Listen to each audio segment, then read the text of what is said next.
Another sham of an impeachment is being brought against Biden by a nobody Republican in hopes to make their career akin to the Boeberts or Marjorie Taylor Greenes, and of course to equate Biden's presidency to Trump. At this time, they're even adopting language from Trump's first impeachment, as Florida Republican Corey Mills wants Biden removed from office for refusing to send offensive munitions to Israel if they do indeed invade into Rafah, the last remaining safe zone for Palestinians, which is ridiculous for a few reasons. This makes over 14 article impeachments now brought against Biden, none of which have gone anywhere. So there's no reason to believe that this one is any different or founded on anything substantial, as there's certainly no crime in what Biden is doing. There's precedence to what Biden is doing. And as we'll get to, Trump himself did it, and not in the Ukraine one, did a different thing that was actually similar to what Biden's doing, and nobody went after him either. The Republican here is trying to conflate Biden's refusing to send extra munitions and pausing that shipment to Trump's flat out refusal to send dollars that he was legally required to by Ukraine unless Ukraine gave him dirt on his political opponents. He said, I'm not doing it until you give me that, to further himself politically and win the 2020 election. And, we saw how that turns out. They're still looking for the Burisma stuff. Oh, God. And Trump got trounced by 7 million votes.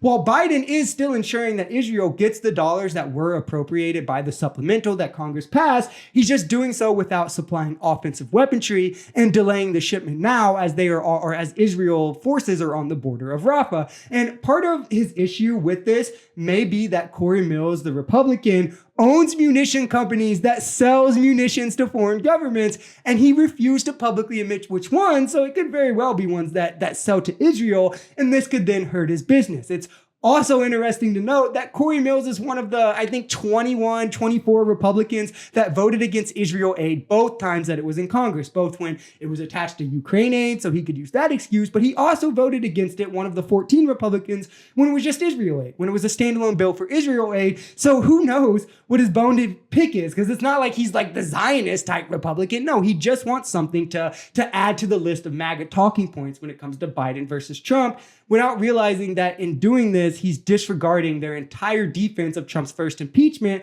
though, of course, no one in MAGA cares about consistency, facts, any of that stuff, reality. It has a liberal bias, don't forget that. And if you think what Biden is doing is a crime, Trump withholding funds has to be. Biden delaying a shipment, that's a crime. Then Trump refusing to send it flat out has to be a crime. But again, it's important to stress here the differences. As what Biden is doing, Ronald Reagan did in 1983. It's been done before. It's been done a multitude of times. What Trump did was completely novel, and he was using the foreign aid as a bribe to further himself politically. Biden is under no requirement to send these munitions right now, right away. He has the entire fiscal year to deliver on them. Delaying them is well within his power. Well, it's really no different if you go back to what President Biden had tweeted out previously. He said that withholding congressionally appropriated aid for a return of a political gain is in some way a quid pro quo, and that President Trump should be impeached with regards to Ukraine. Now, I'm going to go ahead and preface this by saying 98% of the language that is in my impeachment articles was actually drafted by Representative Jerry Nadler, who I hope will support this, given the fact that they set the precedents with their own words.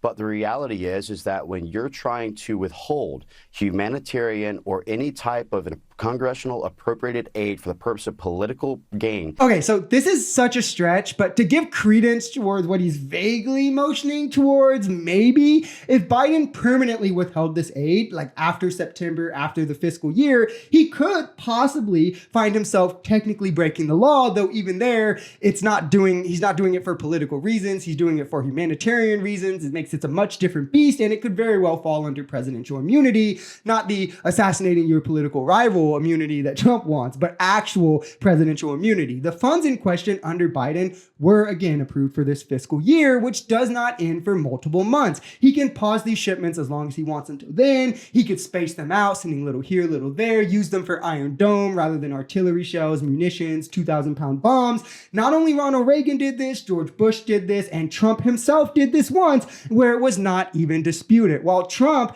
in the time where he was impeached, was found to have broken a Nixon-era law by a nonpartisan governing body, withholding completely over $200 million in aid unless they would specifically do what he was asking for. And to be fair and honest, even this alone could be under presidential immunity. If that was it, The issue is when it becomes connected to the larger political scheme that Trump was enacting to get dirt on Biden to further his own political chances. That is where the articles of impeachments were centered on. You can't find that anywhere for Biden, hoping to get dirt to use against your political rivals. That is clear quid pro quo. I will give you money for dirt. That is quid pro quo. I will delay shipments if you're going to use them to kill civilians, not quid pro quo. Should be pretty easy to understand, but maybe not for MAGA, let's be honest.